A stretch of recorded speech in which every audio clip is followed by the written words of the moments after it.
Welcome to EDTE 255, Introduction to Democratic Perspectives in K-12 Education. This is the Module 7 Reading Recap. Who are today's students? Part 1.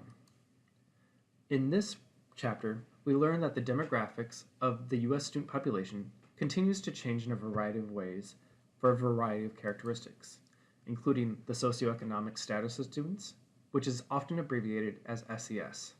This indicates the income level usually of a family and is an indication of how poor or rich a student and his or her family is.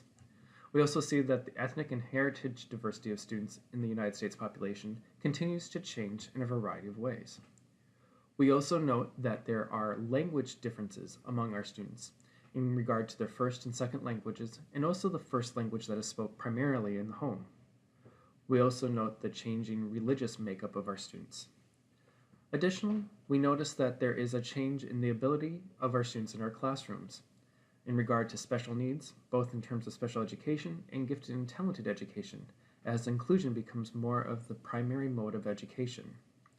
We also have seen a change in gender identity, in which the traditional binary of male and female, or masculine and feminine, continues to stretch into a spectrum and be reflective of students and their true identities.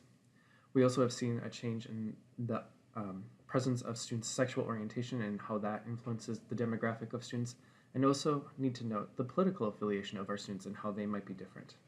These are just some of the characteristics in which our demographic of our students has changed over the years and continues to change.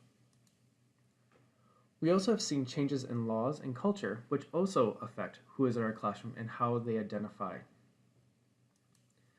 Specifically, even back to the beginning of the United States, we see that the Bill of Rights allows students to practice their own religion and identify with their religion and to assemble based on various characteristics, and that could affect how we educate the students in our classroom.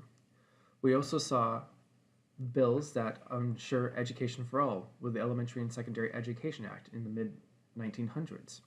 We also see changing demographics in our classroom based on special education laws, such as laws as IDEA.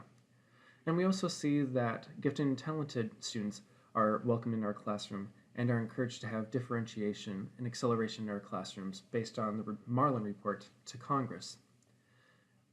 We also see changes in laws regarding bilingual education, and this varies by state and it varies with its popularity.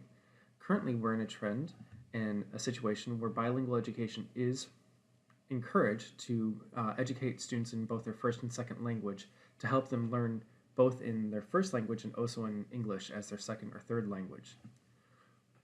We also note culturally that there is something called the digital divide, and that is the idea that some students in their home have more access to technology and internet access than do other students, and this can create issues with facility when using technology in the classroom, and also with issues of homework if teachers decide to assign homework that requires internet access.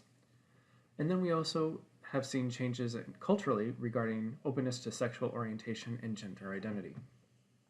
If you would like more information about any of these topics or laws or issues regarding culture, please contact me and I'll provide you with resources.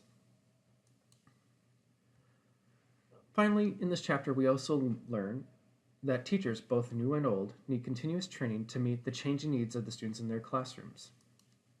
There are various ways to approach and attain this professional development.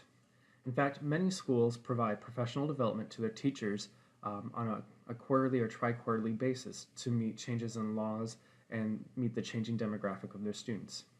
There are other things that you can do individually to improve your teaching techniques. Specifically, you can use inclusive language, that is people first. For example, instead of saying a handicapped person, you could use language that says a person who has a handicap. Put the person first in your language. Instead of saying somebody who is wheelchair bound, you could say the person who is in a wheelchair. We also need to be cognizant of our students who are at risk. These are often students who are a minority in some regard in context to the school population, and we have to be aware that these are the students who are at risk of dropping out or more realistically being pushed out of the school system. You can also strive and work towards bilingual education in your own classroom. If you are bilingual yourself, you can get a bilingual certification. You could also work on your skills on the second language that you have, or based on the first language of the students in your classroom. You can also try a variety of inclusion techniques, such as differentiation. The book also mentions a few other techniques that you can work for in your curriculum and in your pedagogy, including gender-free education and being aware of learning preferences. Again, I would highlight that learning styles, as indicated in the textbook, is actually an inaccurate description of what happens. Learning preferences is actually a better term and more accurate of the phenomenon. And also, you can be aware of technology and how technology can help you differentiate your instruction and meet the needs of your students who both need remediation, acceleration, or even the students in the middle. You will learn some of the basic techniques of differentiation, modifications, adaptations, acceleration, etc. in the courses in your teacher preparation program. Specifically, some courses are designed to help you as a teacher develop those techniques and skills prior to entering the classroom as a teacher or as a student teacher. As a recap, in this chapter and module, we learned that the demographics of the student population continue to change, and they continue to change because of a few reasons. Because of the people who make up our classrooms, because of changes in culture, and because of changes in laws. Finally, teachers need continuous training to meet those changing needs of the students in their classroom.